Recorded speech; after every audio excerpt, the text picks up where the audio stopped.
Caka Gendil. Pada zaman dahulu kala, di suatu desa terpencil ada seorang janda miskin.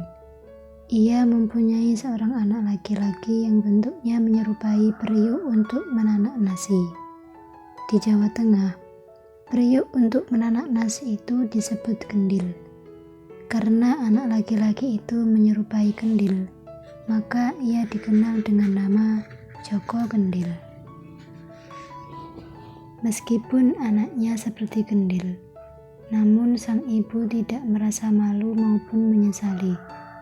Bahkan sebaliknya, ia sangat menyayanginya dengan tulus.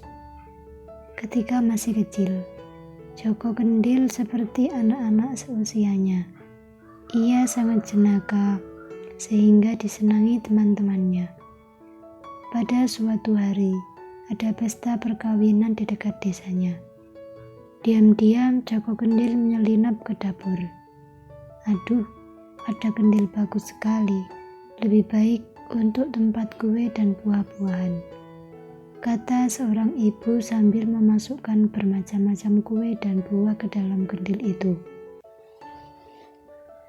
Ia tidak tahu bahwa gendil itu sebenarnya adalah manusia. Setelah terisi penuh, Joko Gendil perlahan-lahan menggelinding keluar. Gendil ajaib, teriak orang-orang yang melihat kejadian itu. Mereka berebutan memiliki gendil ajaib itu. Joko Gendil pun semakin cepat menggelinding pulang ke rumah. Setibanya di rumah, Joko Gendil langsung menemui ibunya. "Dari mana kau mendapat kue dan buah-buahan sebanyak ini?" tanya ibunya penuh keheranan. Joko Gendil dengan jujur menceritakan apa yang dialaminya. Semuanya itu bukan hasil curian, melainkan pemberian ibu-ibu di dapur suatu pesta perkawinan. Menurut mereka, gendil yang indah itu lebih tepat untuk menyimpan kue dan buah-buahan daripada digunakan untuk menanak nasi. Tahun demi tahun, Joko Gendil bertambah umur dan semakin dewasa. Namun, tubuhnya tidak berubah, tetap seperti gendil. Pada suatu hari, Joko Gendil menyampaikan keinginannya untuk segera menikah. Tentu saja ibunya bingung. Siapa yang mau menikah dengan anaknya yang berbentuk gendil? Ibunya semakin bingung lagi ketika Joko Gendil menyatakan hanya mau menikah dengan putri raja. "Apa keinginanmu tidak keliru, anakku?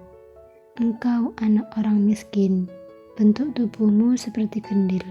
Mana mungkin putri raja mau menikah denganmu?" kata ibunya. Tapi Joko Gendil tetap mendesak untuk segera melamarkan putri raja untuknya. Akhirnya, pada hari yang ditentukan, Joko Gendil dan ibunya menghadap raja.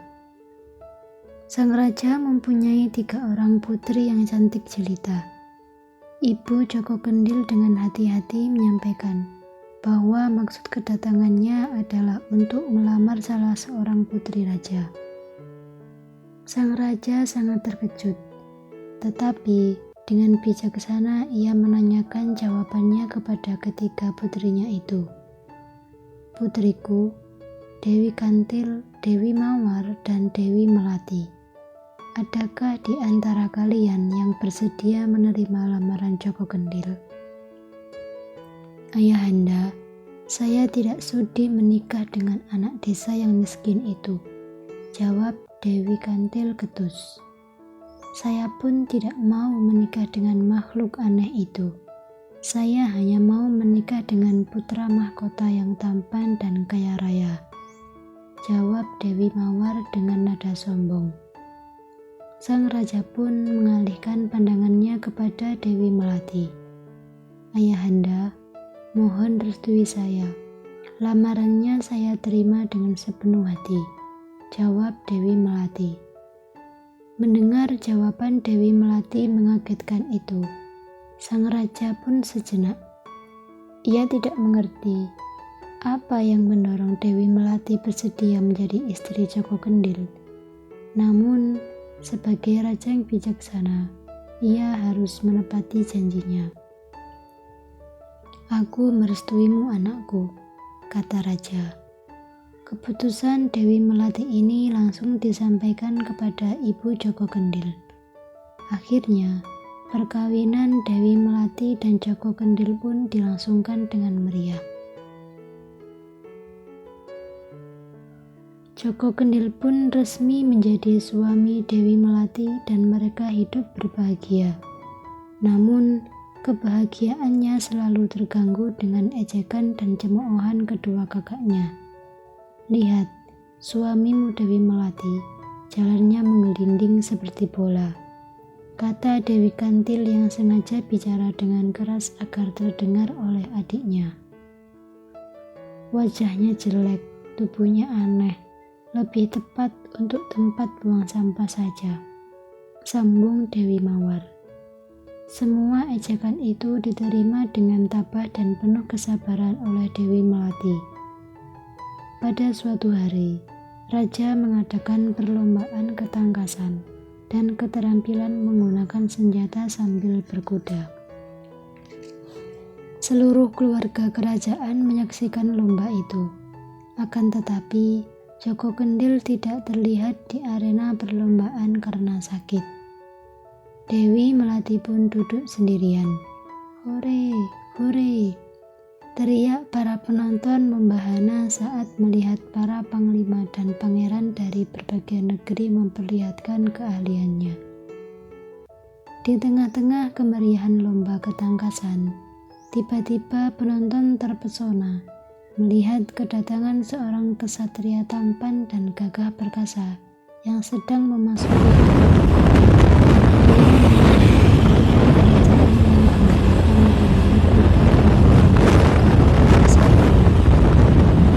Dewi Kantil dan Dewi Mawar langsung terpesona. Hatinya dan berusaha mata mereka melirik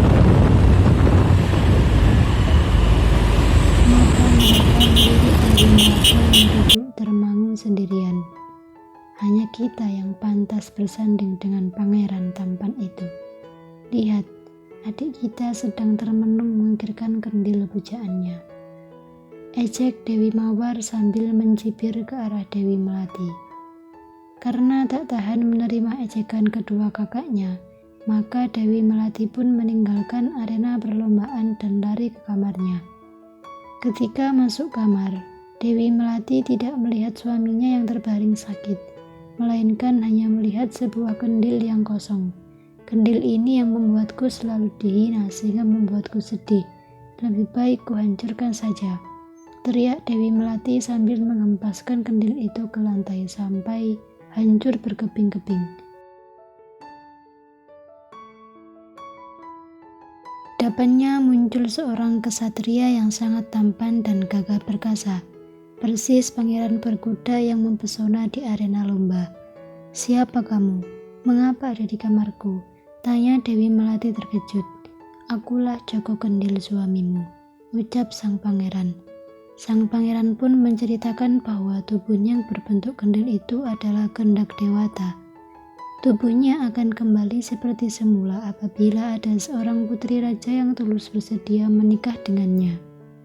Dewi Melati begitu takjub mendengar cerita itu dan langsung memeluk suaminya dengan bahagia. Kejadian itu membuat Dewi Kantil dan Dewi Mawar malu sekaligus iri atas keberuntungan adiknya.